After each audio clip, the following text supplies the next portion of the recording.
क्या आपने कभी सोचा है कि एक सुबह अचानक ईडी या सीबीआई की रेड कैसे हो जाती है? किसके आदेश से जांच शुरू होती है? और क्या ये एजेंसियां वाकई पूरी तरह आजाद होती हैं? आज हम बिना आरोप प्रत्यारोप, बिना किसी राजनीतिक राय, सिर्फ कानून और सिस्टम के आधार पर समझेंगे ईडी और सीबीआई कैसे काम करती हैं। सबसे पहले ये समझना जरूरी है कि ईडी और सीबीआई आखिर हैं क्या। भारत में दो सबसे चर्चित जांच एजेंसियां हैं, enforcement directorate ED, central bureau of investigation CBI. CBI का मुख्य काम है गंभीर आपराधिक मामलों की जांच, वहीं ईडी का फोकस होता है पैसों से जुड़े अपराध, खासतौर पर ब्लैक मनी और मनी लॉन्ड्रिंग। काम दोनों का अलग है, लेकिन कई बड़े मामलों में ये एक साथ दिखाई देती हैं। सीबीआई कैसे काम करती है? सीबीआई आमतौर पर इन मामलों की जांच करती है, भ्रष्टाचार, बड़े घोटाले, हत्या, अपहरण जैसे हाई प्रोफाइल केस। लेकिन एक जरूरी बात समझिए, सीबीआई अपने आप हर केस नहीं उठा सकती। सीबीआई की जांच शुरू होती है जब केंद्र सरकार आदेश दे दो, राज्य सरकार अनुमति दे, या फिर सुप्रीम कोर्ट या हाई कोर्ट निर्देश दे। यानी सीबीआई की एंट्री हमेशा कानूनी मंजूरी के बाद ही होती है। ईडी कैसे काम करती है? अब बात करते हैं ईडी की। ईडी का फोकस होता है मनी लॉन्ड्रिंग, विदेशी पैसा, अवैध संपत्ति। ईडी मुख्य रूप से दो अहम कानूनों के तहत काम करती है, पीएमएलए, एफईएमए। पीएमएलए यानी prevention of money laundering act. आसान शब्दों में कहे तो ये कानून काले पैसे पर लगाम लगाने के लिए बनाया गया। अगर कोई व्यक्ति अपराध से पैसा कमाता है और उस पैसे को घुमा फिराकर साफ दिखाने की कोशिश करता है, तो इसे कहा जाता है मनी लॉन्ड्रिंग।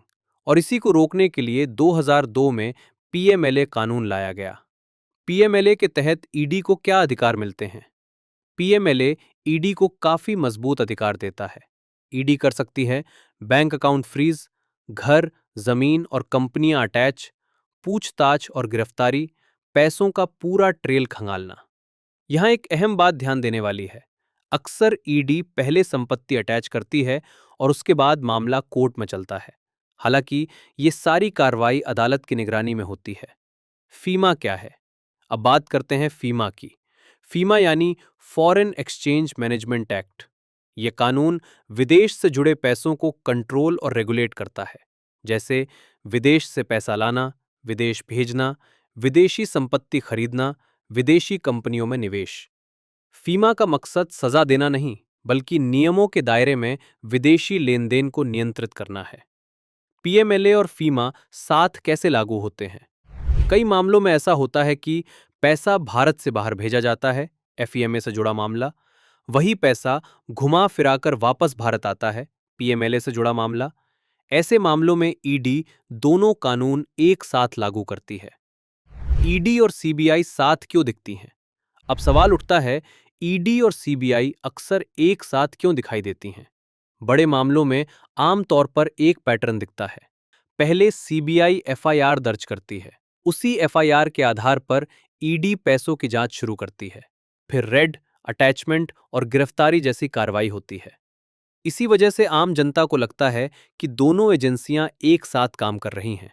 असल में दोनों का कानूनी रोल अलग अलग होता है। राजनीतिक आरोप क्यों लगते हैं? अक्सर ये सवाल भी उठता है, क्या ईडी और सीबीआई का इस्तेमाल राजनीति के लिए होता है? हकीकत यह है, ये एजेंसियां सरकार के अधीन होती हैं, लेकिन हर मामला अदालत की निगरानी में जाता है। इसलिए आखिरी फैसला ईडी या सीबीआई नहीं, अदालतें करती हैं। सिस्टम की सीमाएं। भारत की कानूनी प्रक्रिया में जांच और सजा के बीच अक्सर लंबा अंतर होता है। उदाहरण के तौर पर 2G स्पेक्ट्रम जैसे मामलों में सालों तक जांच और ट्रायल चला, लेकिन अदालत ने सबूतों के अभाव में आरोपियों को बरी कर दिया। वहीं कोयला आवंटन जैसे मामलों में कुछ केसों में सजा हुई, तो कई मामलों में आरोपी बरी हुए। इससे एक बात साफ होती है, हर रेड का मतलब दोष सिद्ध नहीं और हर जांच का मतलब सजा नहीं, क्योंकि कानून में आखिरी फैसला जांच एजेंसियां नहीं, अदालतें करती हैं।